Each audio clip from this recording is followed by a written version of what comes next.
Hi there. Thank you very much for playing The Beginner's Guide. My name is Davey Reedon. I wrote The Stanley Parable, and while that game tells a pretty absurd story, today I'm going to tell you about a series of events that happened between 2008 and 2011. We're going to look at the games made by a friend of mine named Coda. Now, these games mean a lot to me. I met Coda in early 2009 at a time when I was really struggling with some personal stuff, and his work pointed me in a very powerful direction. I found it to be a good reference point for the kinds of creative works that I wanted to make. So just to start you off, this is, I think, the first game he ever made. It's a level for Counter-Strike. You can walk around here, by the way. And mostly it's just Coda learning the basics of building a 3D environment. But what I like is that even though he starts from the simple aesthetic of a desert town, he then scatters these colorful abstract blobs and impossible floating crates around the level. And of course, it destroys the illusion that this actually is a desert town, and instead this level becomes a kind of calling card from its creator. It's like a reminder that this video game was constructed by a real person. And it kind of makes you wonder, what was going through his head as he was building this? This is what I like about all of Coda's games. I mean, not that they're all fascinating as games, but that they are all going to give us access to their creator. I want us to see past the games themselves. I want to get to know who this human being really is. And that's exactly what we're going to do here.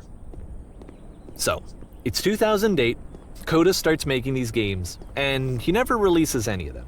He doesn't put them onto the internet, he just makes them and then immediately abandons them, and they sit on his computer forever.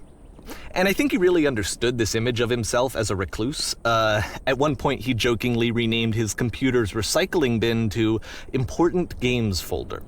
So, this was just how he worked. He tended to crank them out one after the other without even really pausing to try to understand what he had just made, until suddenly one day, he just stopped. In 2011, that was it. He made his last game, and then he hasn't made another one since. And that's why I've taken this opportunity to gather all of his work together, is because I find his games powerful and interesting, and I'd like this collection to reach him, to maybe encourage him to start creating again. And if the people like you who play this also happen to find his work interesting, then I'm sure it'll just send that much stronger of a message of encouragement to Coda. So thanks for joining me on this. If you have a particular interpretation that I haven't mentioned here, or if you just need to get in touch, you can email me at daveywreden@gmail.com. Okay, that's about it for introduction. Let's take a look at Coda's first proper game. As each game is loading, I'll show you the date that it was completed. This first one was made in November 2008.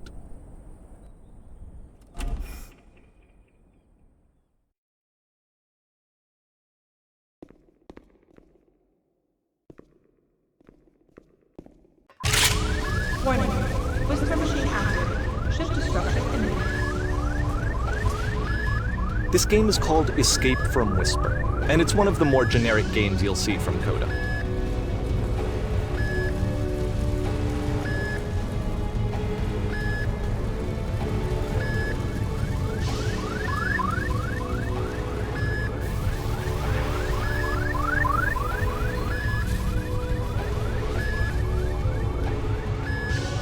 Security call breached. Hostile alien life forms inbound. It kinda looks like this game was abandoned mid-development.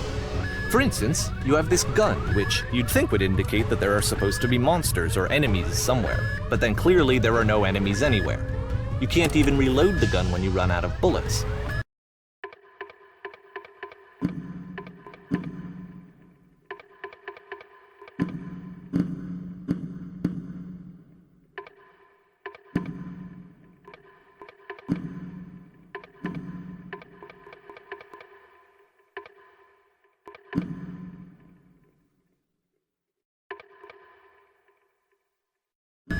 But ultimately, we don't really know. Maybe Coda thought that actually it was complete the way that it is. And I think that we should talk about his games for what they are, rather than for what they're not. Enemy force neutralized. Begin ship evacuation.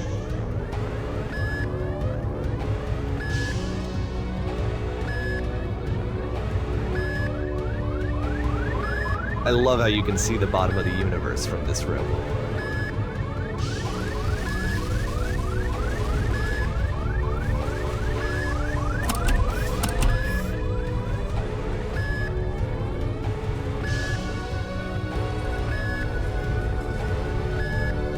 Apparently, this space station has a labyrinth on it. Sure, I don't know. There's really no reason for it that I've ever been able to discern, so in the interest of time, I'm just gonna skip you on past it. Okay, this is the part that's interesting. The game has this narrative about the whisper machine and how it has to be turned off, and then you get to the engine room. Hey, you there, in the engine room. You could save us all. That beam is powering the whisper machine. We could disrupt it by introducing a great enough heat signature. If your body could stop the beam. It's so much to ask, but for all of our lives, would you do it? Could you give yourself?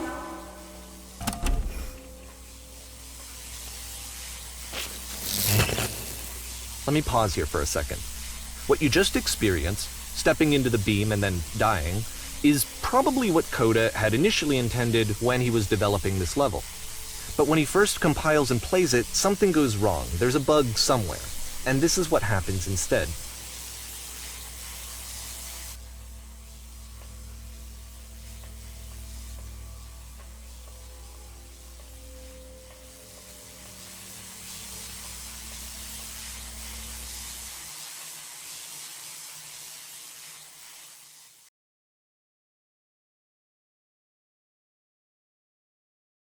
The beam causes you to start floating.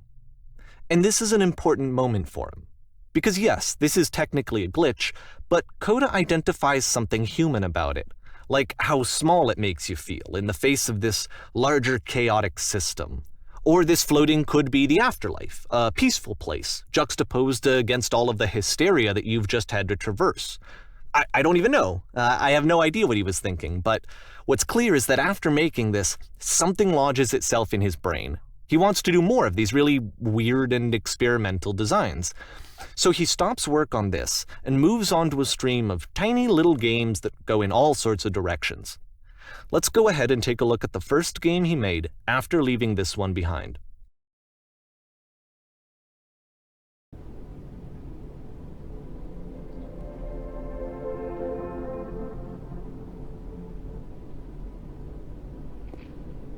Yep, in this game you can only walk backwards.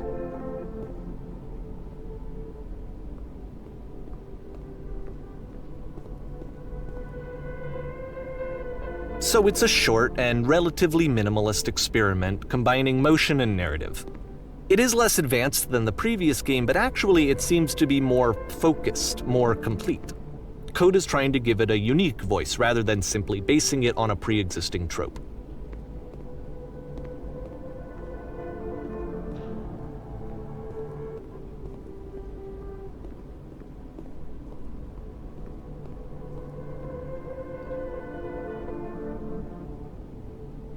It's a short little thought, it says what it wants to say, and then it ends. Didn't need anything more than that. Which to me is why it works, because it gets out quick. Okay, next one.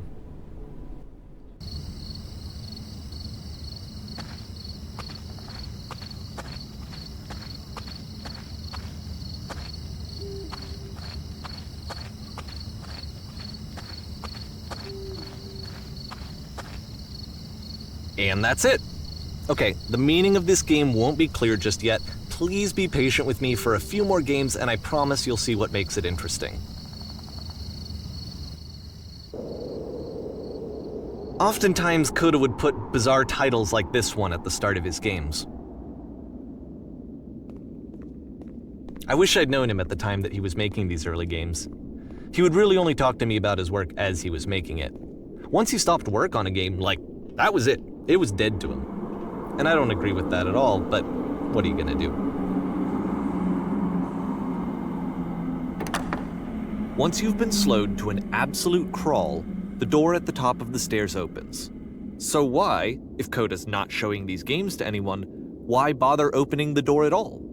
Well, to show you, I'm modifying the game here so that when you press the use key on your gamepad, it'll bring you back up to full speed so you can enter the door for yourself.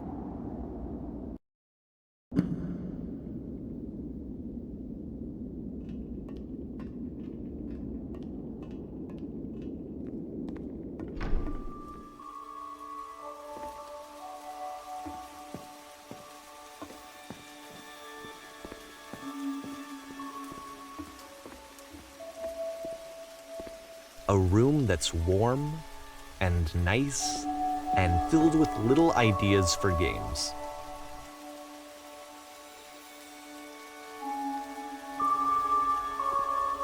Coda would often tell me that he didn't mind if people thought of him as cold or distant. He said that he knew that he was actually a vibrant and compassionate person, but that it takes time to really see that. It can be a very slow climb to get there.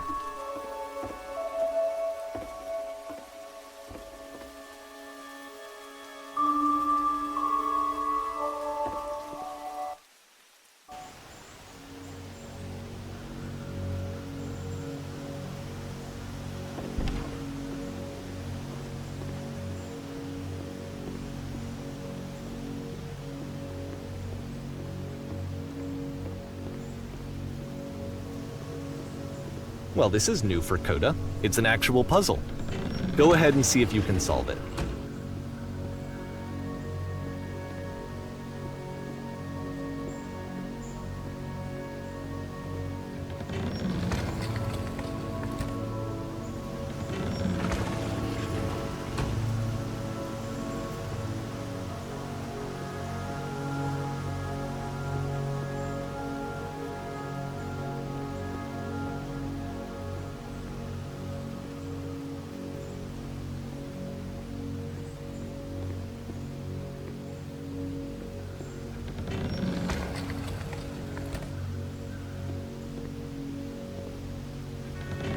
Don't forget that solution, because we're going to see this puzzle again soon.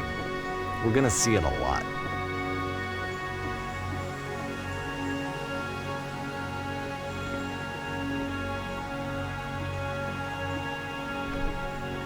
So that seems to be it, right?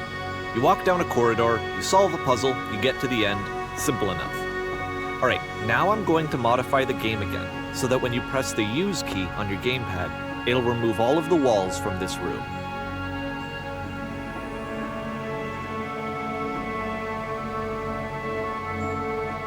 How about that? There was more to it than we had any way of knowing. I actually find it funny that this game comes after the Stairs game, since they essentially convey the opposite idea. So, in the Stairs game, a dull exterior concealed a rich interior. And then, in this level, a dull interior hides this fantastic outer world. Either way, I think that the point is the same, is that most of the time you don't get to know what you're missing, or even that you're missing anything. That's not your role as a player.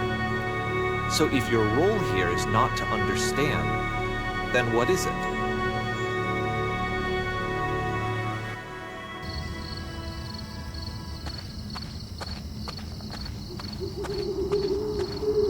Aha!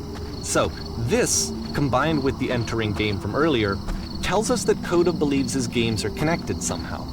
It could even be that the Stairs game and the puzzle game are literally connected in between this and the entering game. There's a bigger picture that all of his games are meant to play a role in, some larger meaning that we won't be able to grasp until we've seen all of them. And once we have, we can step back and start to understand what exactly that bigger picture is.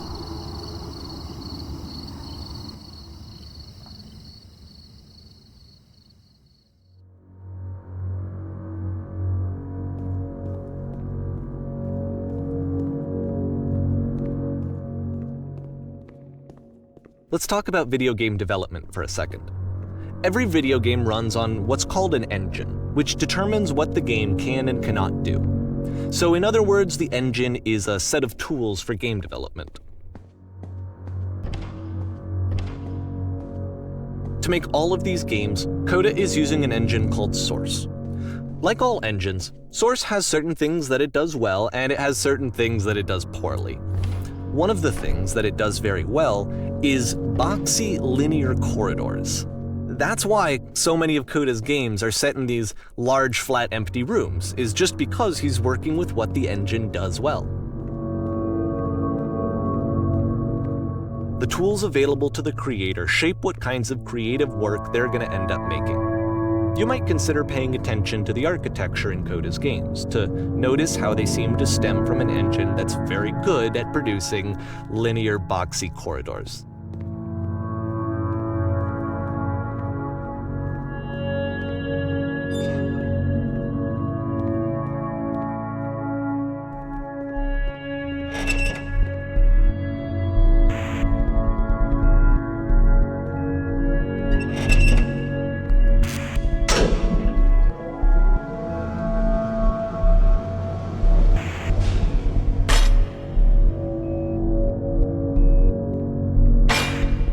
This prison, funny enough, in Coda's original design, the doors stayed shut for a full hour before letting you go.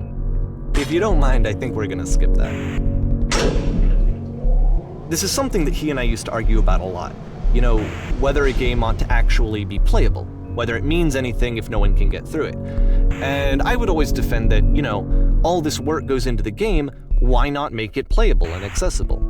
And so we just got into heated arguments over it, and there was one time that after one of these conversations, he went home, and a day or two later, he sent me a zip file entitled Playable Games that was full of hundreds of individual games, each of which was just an empty box that you walked around in and nothing else.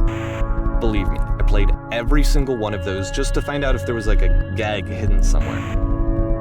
There wasn't.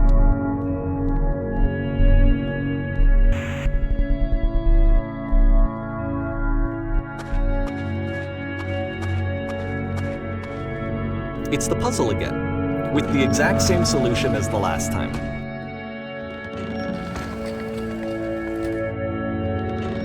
There's still no clear indication of what makes this puzzle so special that Coda is going to return to it over and over.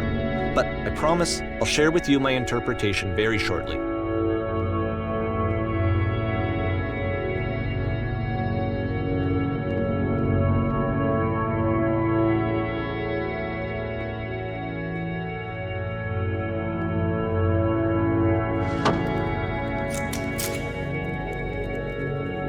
Here, Coda begins using a kind of dialogue system that he fashioned out of the engine's chat capabilities.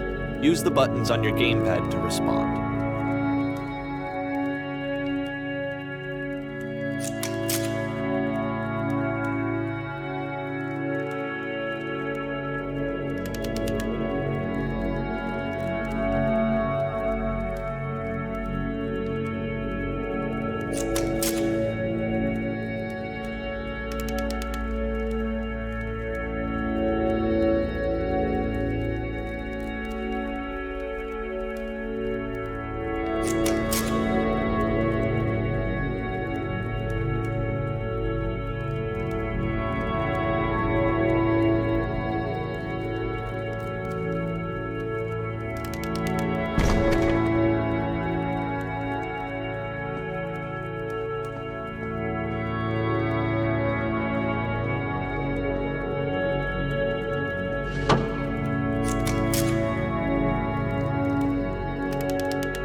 And so we make one last descent down to the final floor of the level.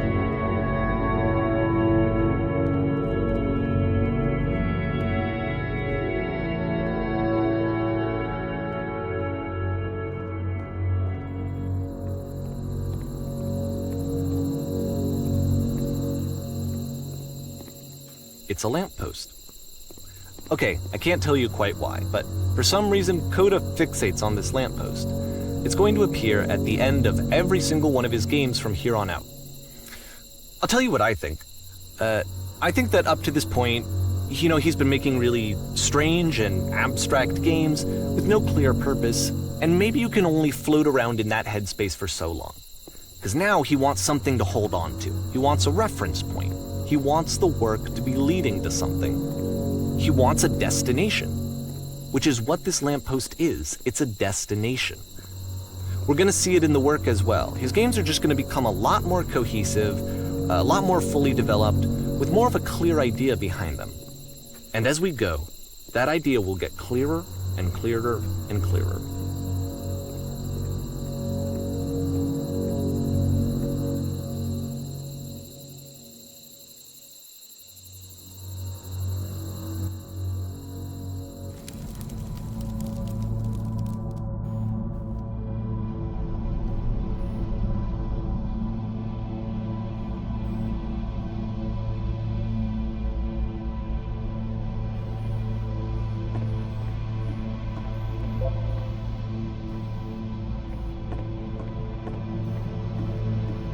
So first off, I'm sure you can deduce this, but this game is not connected to the internet.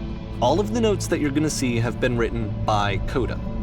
This was actually the first game of his that I ever played. This was shortly after I met him at a weekend game jam in Sacramento, where I grew up. I saw him working on this very level, and it was just so different from anything that anyone else was doing. So right away I was like, I have to be friends with this person. In retrospect, I think I was probably a bit too pushy, trying to get his attention. I was over-enthusiastic. But he was very gracious about it and very patient with me. And I cooled off eventually. Oh, feel free to skip over any of these notes if they're not doing anything for you. Nothing extra is going to happen if you read all of them. Either way, to me they convey a sense of loneliness. I see this person who's filled with thoughts and feelings and beliefs and has no way to express them except as scattered and unheard voices in a game that wasn't meant to be played.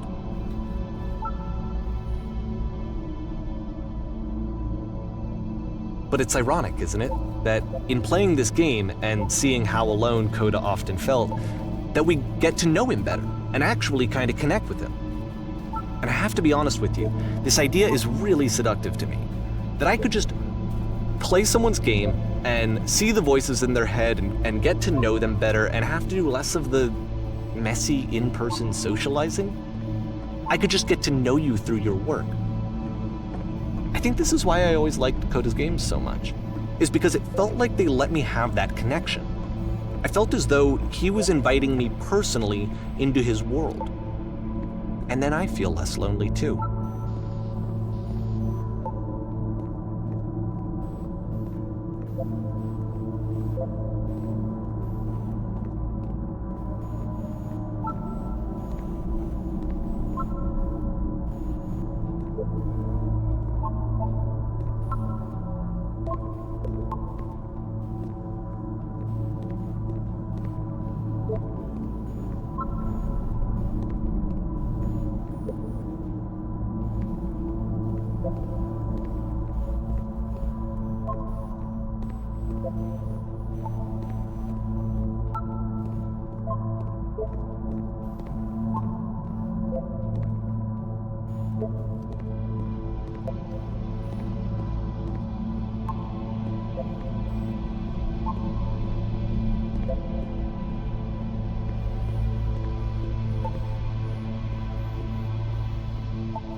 At the end of this level, we're going to see the puzzle again.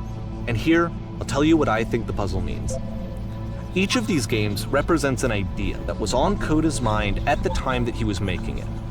And the puzzle is a way of closing the door on a previous chapter of his life before moving on to the next one. In each of his games, after exploring a theme that, he might find difficult, Coda can then place this puzzle that he knows has a reliable solution, he understands exactly how it works, and so it gives him a simple mechanism for moving on.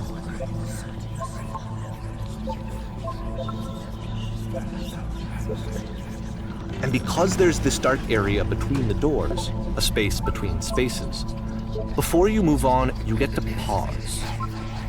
Just for a moment, a few seconds to reflect on and let go of the events that led you here. To step back and connect the pieces together. To grasp at that elusive bigger picture.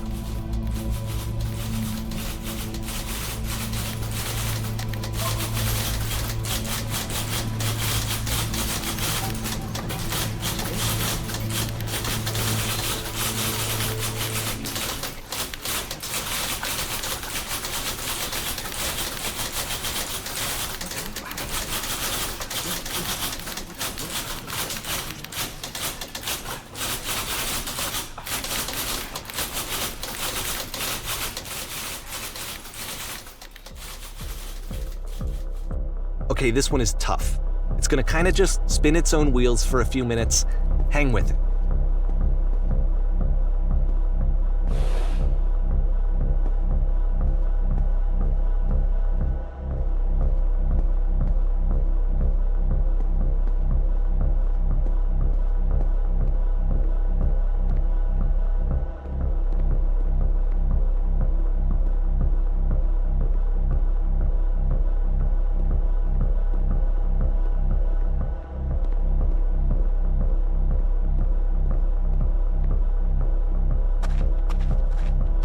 See, this is it, the whole game, and there's nothing that's particularly interesting about it. You just walk to the end of a hallway.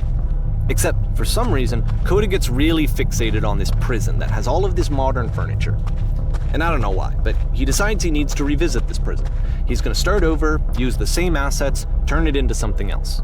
Okay, cool, here's version 2.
There's a bit more to this one, but still it's not really communicating anything. It's kind of just weird for weirdness' sake.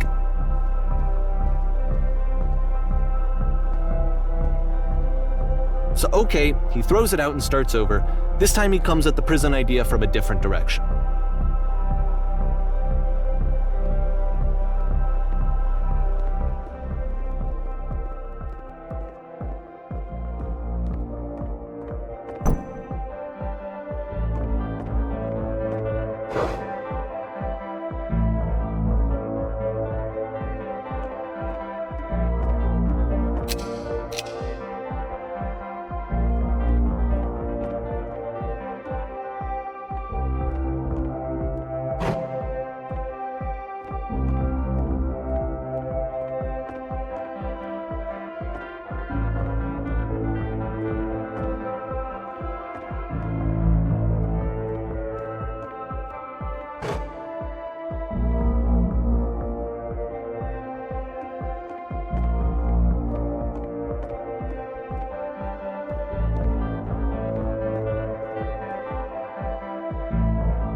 And of course, now the table is gone and you can't begin the chain of events to escape. Here's a version where there are no bars, but you can't actually get to the well. And then a version where the inside of the prison is the outside and the outside is the inside.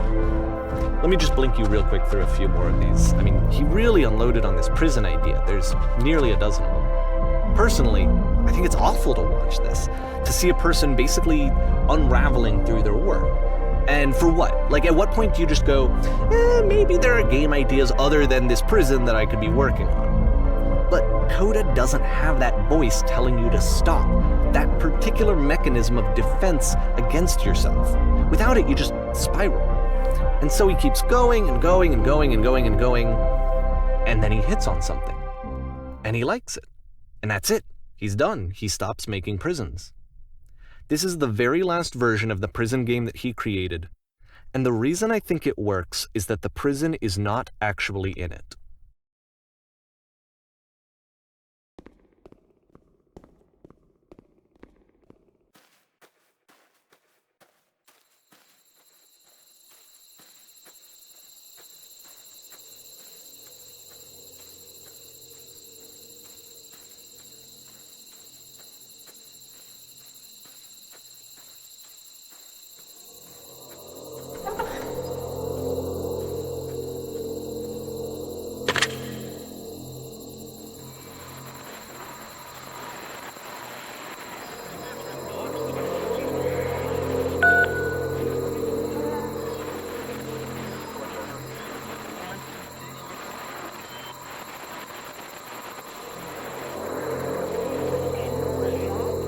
It's a conversation.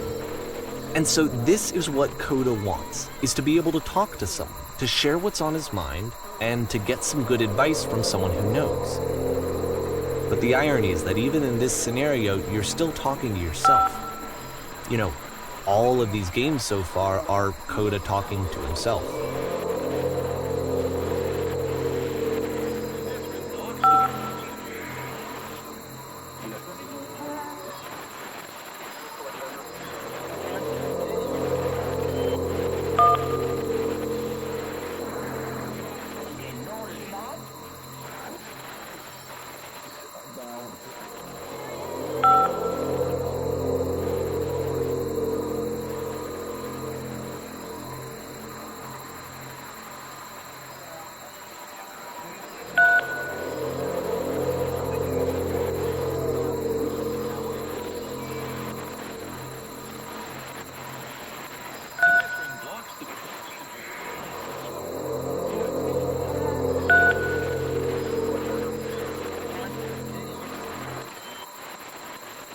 I can see why he considers this a fitting conclusion to the prison games. After all of the obsession and frustration, just to be told by someone you can trust that things are going to be okay. Wouldn't that be nice?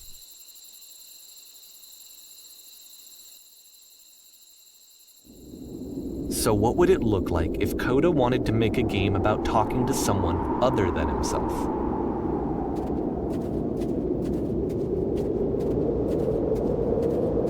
To me, this environment is meant to represent Coda's puzzle, with the two doors on either side and a dark transitional space between.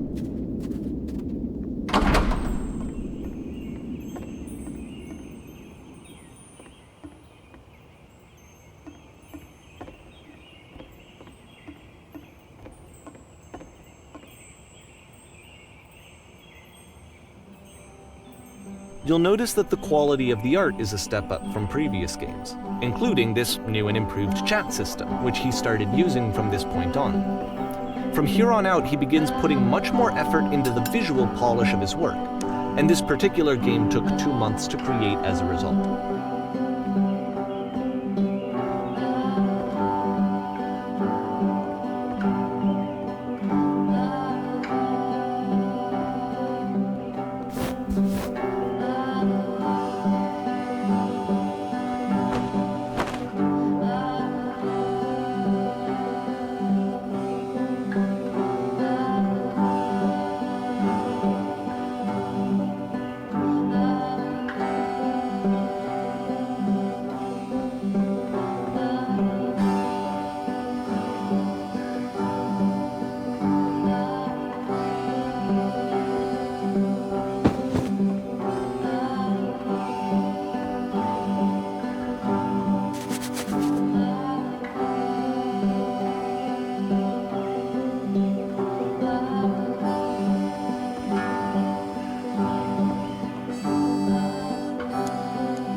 After the intense set of prison games, this house cleaning level almost feels like cleansing. It's the moment after a particularly difficult or traumatic experience where you just need to let it sit and digest inside of you, and eventually cohere into something meaningful.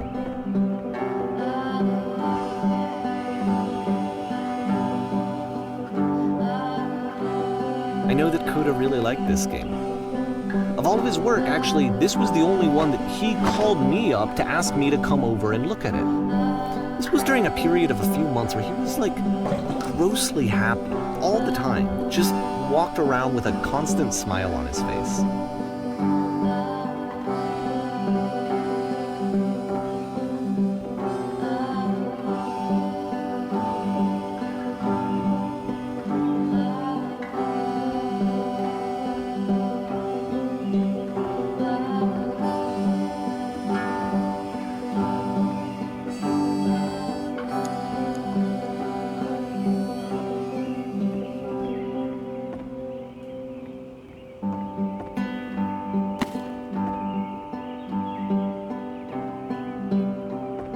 I'm glad he made this. I'm glad he found some peace.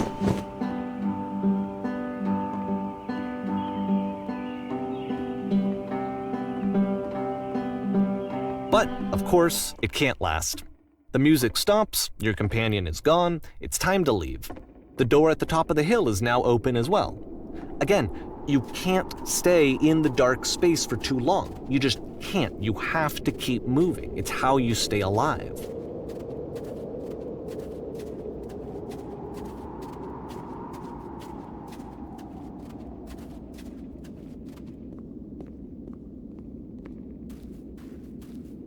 Which is the whole point of the puzzle doors, right?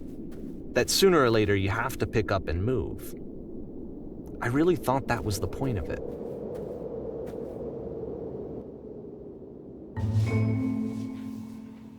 This one gets a bit goofy.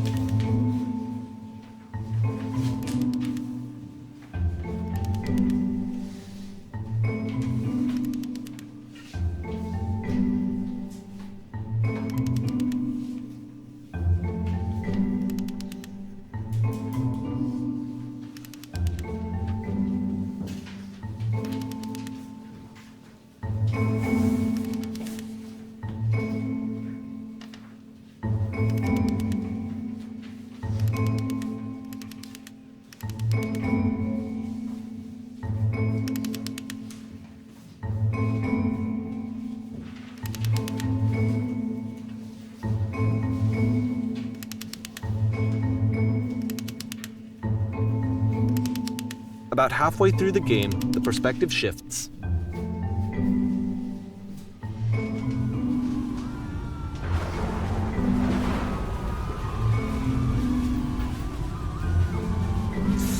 And you play as the teacher. And suddenly, you discover that your teacher is just as bigoted and afraid as you are. Oh, and also you can move around the classroom now.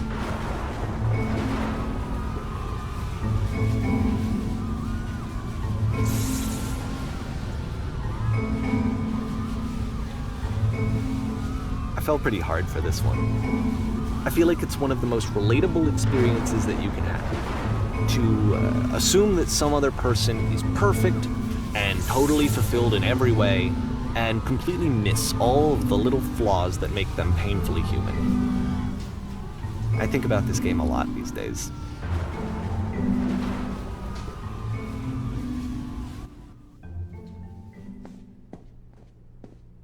This one took a lot longer than all the others for Coda to make. It was 4 months between this and the last one.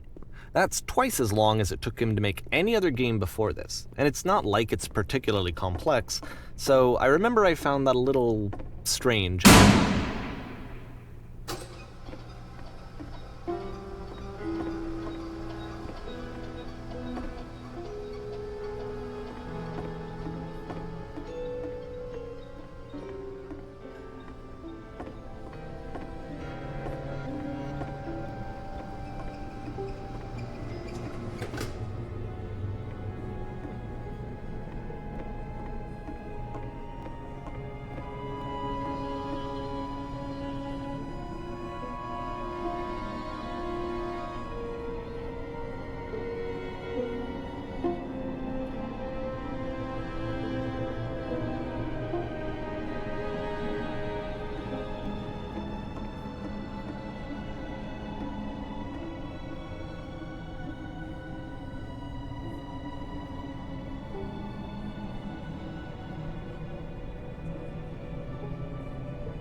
The game ends with this eerie premonition of what's going to happen next in Coda's life.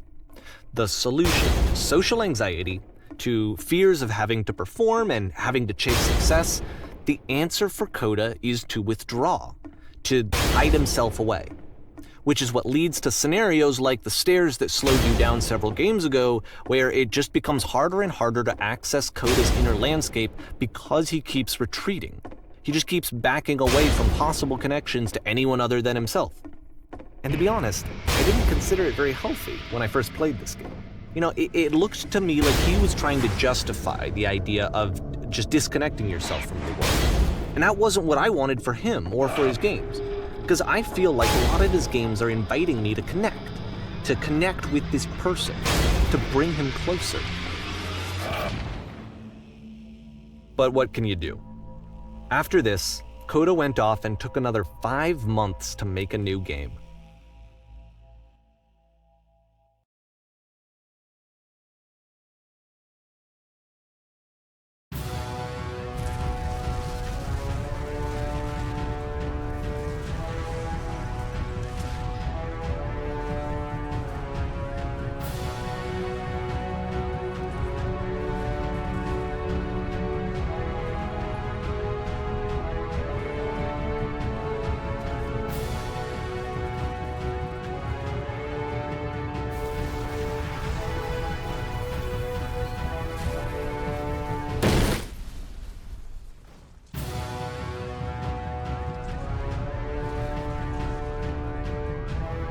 You should probably open your eyes if you haven't already. It's pretty much impossible to solve otherwise. And there is a solution, by the way.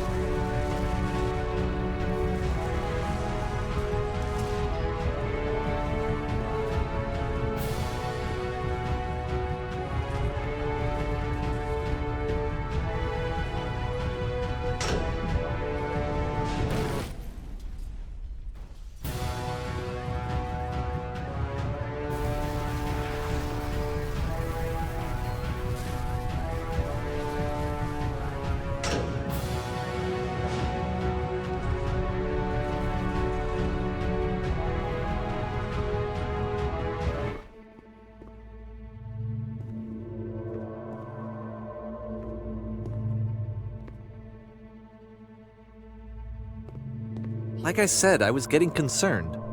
First off, he's never been this explicit in his work about exactly what he's thinking. So where's that coming from? But then even weirder, his work has potentially stopped being an outlet for him. Not like he's having trouble iterating on ideas, but he literally just can't think of new ideas anymore.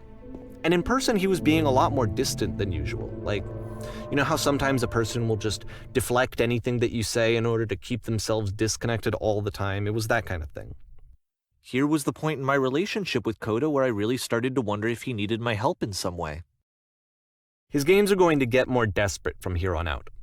After this game, it's almost 6 months before he finishes something new.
If the last game featured Coda talking explicitly about his creative frustrations, this one turns it up to 11. Now, put yourself in my shoes playing this. Here's a friend whose work is exhibiting signs of struggle, frustration, anxiety, depression, even. And yet, still, he keeps making games. He keeps throwing himself into the grinder even when he clearly doesn't have the energy for it anymore. Why? What is it for? Because from my perspective at the time and just what I knew of him, this was a result of how isolated he was. He was in his own little bubble, just sitting at his computer all day, not really showing these games to anyone, not releasing them onto the internet, and so he didn't have anyone outside of himself to connect with. He had no outlet to ground himself on.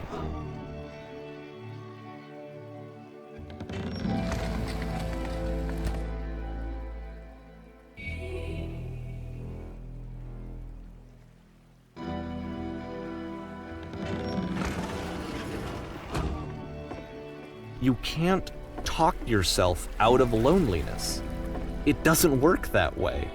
You can't be the one writing both the questions and the answers. Then there's no movement. Then there's no circulation.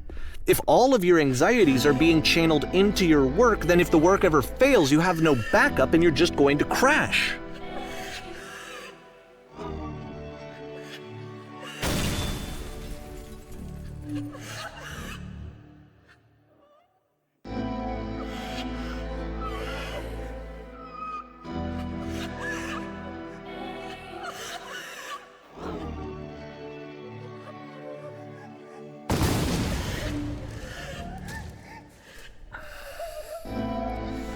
Seeing this game at the time that he made it, it looked really unhealthy to me. I was watching him do this to himself, and I hated it. I hated seeing him so trapped. It's like, video games are not worth this amount of suffering. This is someone I really cared about, and I used to get so much joy out of seeing him create. For him to suddenly become angry and frustrated like this, it was the worst thing for me. I don't know. This is what I felt at the time. I don't know how else to explain it. I wanted it to stop more than anything. I had never felt so rotten. I needed more than I had ever needed anything for this to stop. But it didn't stop. After finishing this one, Coda takes another 7 months and comes up with a new game.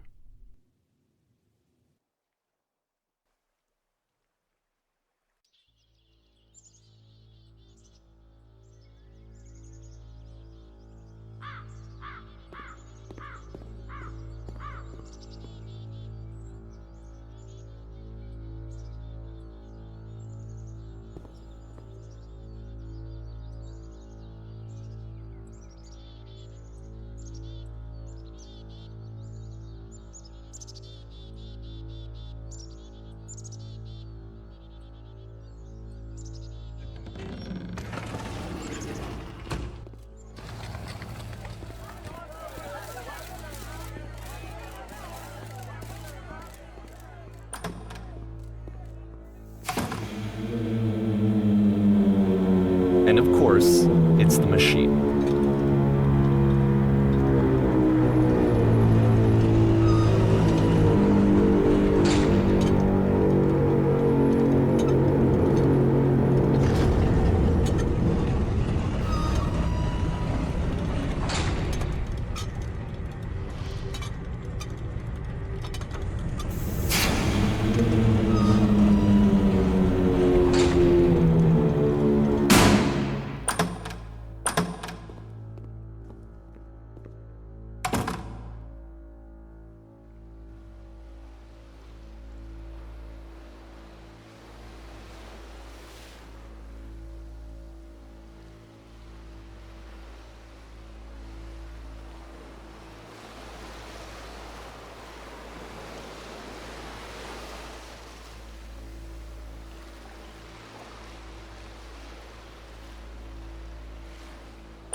So now the work is becoming self-destructive. And I'll tell you, at the time that I first played this game, shortly after he made it, here's what I'm thinking to myself. I'm thinking that code is stuck in his own head, and that it's having a very negative effect on him, and that all he needs to do is just start showing his work to people, to get some actual feedback on his games. It might get him out of isolation. And so, as I'm thinking this, I realize that I could be the one to initiate it. Because it would never occur to Coda to start actively soliciting feedback, so what if I did it for him? If he could see the difference it would make to have more actual conversations with other human beings, would that bring him out of his mental spiral? Would it give him confidence in himself? Would it bring meaning back into his work?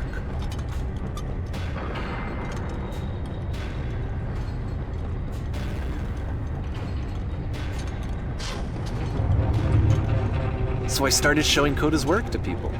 I took this one, and the islands which you just played, the theater, the notes, the house cleaning game, and some of the prison escape games. I brought them to people that I knew and trusted. I asked their opinions. And the great part is that they really loved his games. You know, the point of it all was just to give him some external reference point, but they genuinely loved his work. There was nothing for him to be afraid of.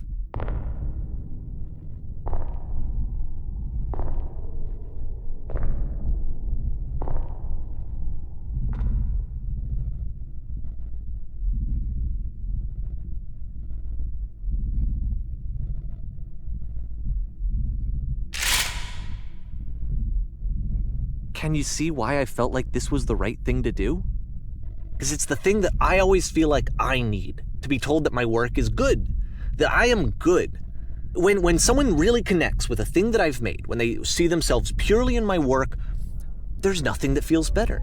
And I got to give that very same feeling to my friend. I did something, I really felt like I'd done something good, like I was a good person. I felt like there was a friend who was in trouble and was unhappy and maybe didn't like themselves, and I could fix it. If I could give him this gift, maybe I could fix the problem. When they told me how much they enjoyed his games, it was the best feeling. It was the absolute best feeling. It made me feel so happy, so beautifully, beautifully happy.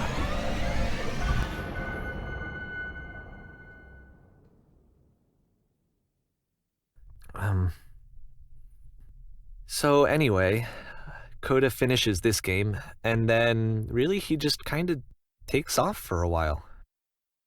So this is June of 2011, and I didn't hear anything from him for several weeks, I guess. And so out of nowhere, one day I get an email, and it's got a private link to a new game of Coda's. This one is called The Tower, and to my knowledge, it's the last game that Coda ever made. So let's take a look.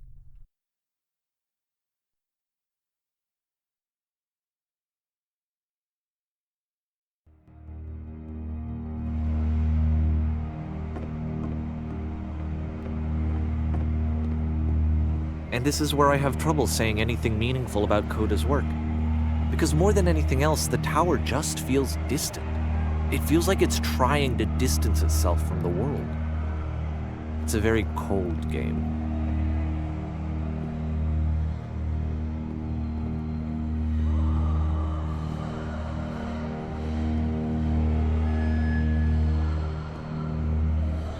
This room actually has a maze in it. Except that all the walls of the maze are invisible. And then every time you touch one of the walls, there's this awful flashing and noise, so the experience is really miserable. The game goes beyond not being meant to be played, it actually seems to despise the player for trying to play it at all. But I do want to show you the rest of the level, so when you're ready to continue, press the Use key on your gamepad, and I'll put a bridge over the maze.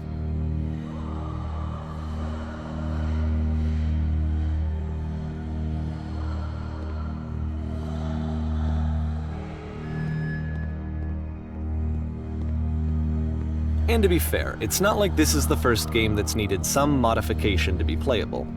Like the house cleaning game. You know, that one used to actually loop the cleaning chores and you just cleaned a house forever. I had to cut it off so that you could exit the house and the game would actually end. But that game had an idea that it was actually trying to communicate. What's the deeper idea behind the invisible maze? The only way past this challenge is to randomly guess the 6-digit code. Like the invisible maze, it's frustrating to me because it's the opposite of everything else that Coda has made. It doesn't encourage thought or engagement. It doesn't ask anything of me except a lot of my time. If I could have reached him during this time, then maybe I could have asked him, but I couldn't. I still don't really understand why this is here. I'll put the code on the ground for you here, though, so that we can move on.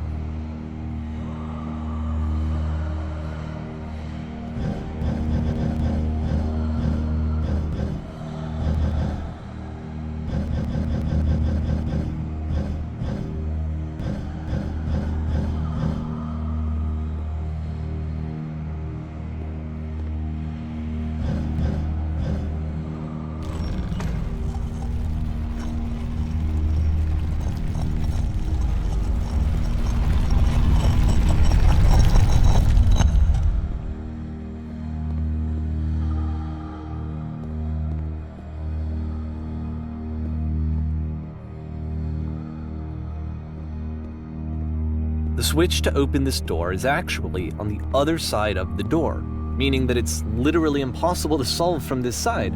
So even if you somehow brute forced your way through the first 2 challenges and you got to this point, there's actually just no way to progress. And it's scary for me, the idea of Coda cutting himself off entirely, just saying, that's it, that's the end of the conversation, not giving me any way to fix the problem. I feel like a failure, I guess, when I can't fix the problem. But I can open this door for you, so let me do that. Was I a failure for not understanding this game? I don't know why I would be. It's not like everything needs to have a solution, but I feel it somehow. I feel like I failed, and I don't understand why. I remember, it's June of 2011. I'm playing this for the very first time. And as I'm playing, I'm thinking to myself, I don't know this person. I have no idea who this person is. It wasn't the guy I knew, it wasn't my friend. I had come to so many conclusions from looking at all of his work up to this point, and then suddenly none of them... I had been trying to, though. That was the thing. For years I was trying to get to know him, to understand who he actually was and what he stood for. I asked him so many times to please just tell me what his games mean to him. I asked him please to tell me what the 3 dots mean. And he wouldn't.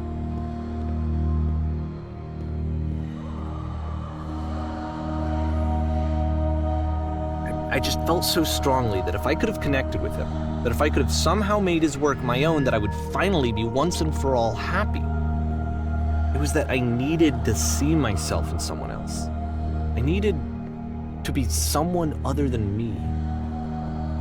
But he stopped and left, and it felt somehow like I had failed.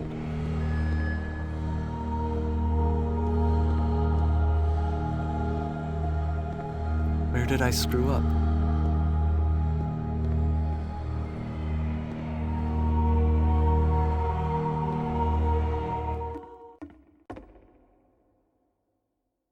I'm the reason that you stopped making games, aren't I? It's because of what I did. I poisoned it for you. I don't think I ever told you this, but when I took your work and I was showing it to people, it actually felt... it felt as though I were responsible for something important and valuable. And the people who played them, they treated me like I was important. They really listened and cared about what I had to say. Even though I was showing your work, I felt good about myself. Finally. For a moment, while I had that, I liked myself.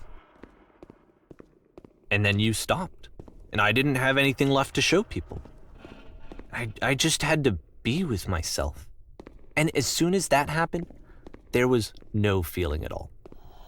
Nothing. Less than nothing. What does that mean? I'm afraid that I did something really stupid because I don't like myself. That's why I'm releasing this collection of your work, is because I haven't been able to find any other way to reach you. I've tried everything. And so a part of me has hope that if I put this compilation out into the world, and if I put my name on it, that maybe enough people will play it so that it'll find its way to you, so that I can tell you that I'm sorry. I know I screwed up. If I apologize to you truly and deeply, will you start making games again? Please, I need to feel okay with myself again. And I always felt okay as long as I had your work to see myself in. I mean, is something wrong with me? Because I know that I did an awful thing, and I'm doing it again right now. Like, I'm showing people your work, but I can't stop myself from doing it. That's how badly I need to feel something again, like I'm an addict. There has to be something wrong with me. Can I apologize? What if I tell you I was wrong? Will that work? Will that fix it? I don't know. I don't think it will, but there's nothing else that I can do. Just tell me what you want. I'm sorry. I'm sorry. Please, start making games again. Please help me. Please give me some of whatever it is that makes you complete. I want whatever that wholeness is that you just summoned out of nothing and you put into your work. You were complete in some way that I never was. I want to know how to be a good person. I want to know how not to hate myself. Please. I'm fading, and all I want is to know that I'm going to be okay.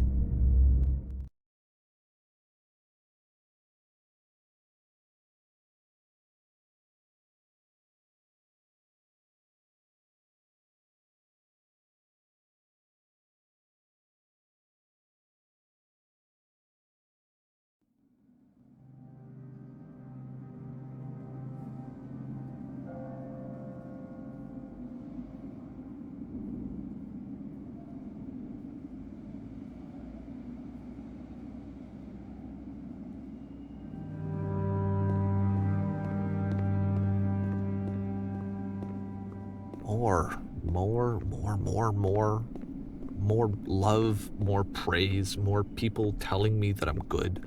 Always more. It's like a disease.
Solution.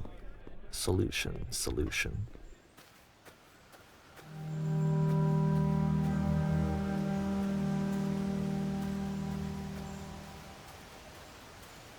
I guess if someone had told me ahead of time that he just really enjoyed making prison games, maybe I wouldn't have thought he was so desperate. I wouldn't have told so many people that he was depressed.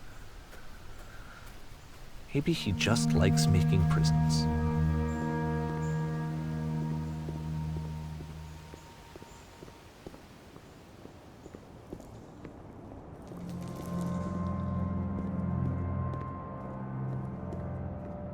Even now, the disease is telling me to stop. Don't show people what a shitty person you are. They'll hate you.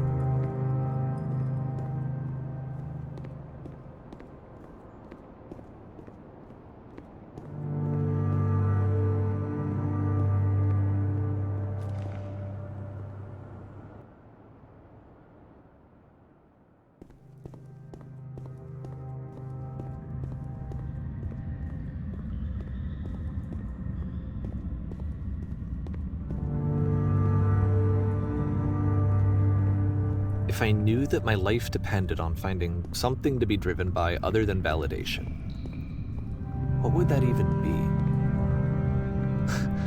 It's strange, but the thought of not being driven by external validation is unthinkable. Like, I actually cannot conceive of what that would be like.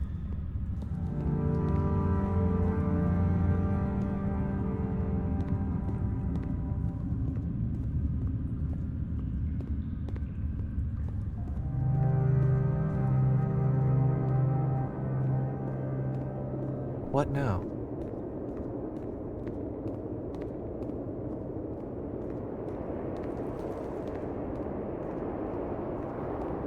I think I need to go. And I'm sorry, because I know that I said that I would be here and I would walk you through this, but I'm starting to feel like I have a lot of work to do. I have a lot that I need to make up for. And so I'm just gonna... Okay.